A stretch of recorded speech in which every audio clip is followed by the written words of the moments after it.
ট্রেনের কামরায় হুলস্থুল কাণ্ড মুহূর্তেই পরিণত হলো যেন রণক্ষেত্রে।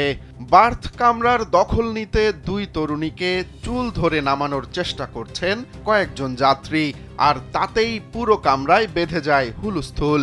সামাজিক যোগাযোগ মাধ্যমে এ ঘটনার একটি ভিডিও ছড়িয়ে পড়লে মুহূর্তেই তা ভাইরাল হয়।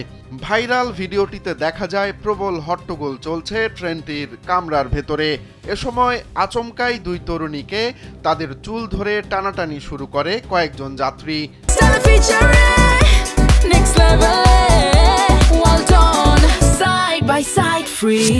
ট্রেনটিতে প্রচণ্ড ভিড় থাকায় তিল ধারণের ঠাঁই ছিল না। 10 সেকেন্ডের ওই ক্লিপটিতে দেখা গেছে কামরার ভেতরে উপরের বার্থে বসে থাকা দুই তরুণীর চুল ধরে টানছে কয়েকজন যাত্রী। উপরের বার্থে শিশু কোলে নিয়ে বসেছিলেন এক ব্যক্তিও।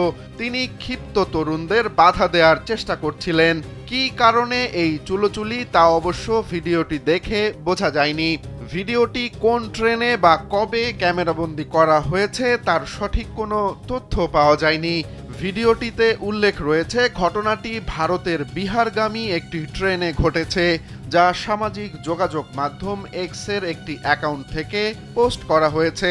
আর এর পরেই অন্তত কয়েক লক্ষবার দেখা হয়েছে সেটি।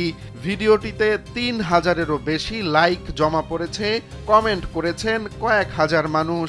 দুই তরুণীর সঙ্গে রেলযাত্রীদের এমন আচরণ দেখে অনেকেই তীব্র প্রতিক্রিয়া দেখিয়েছেন।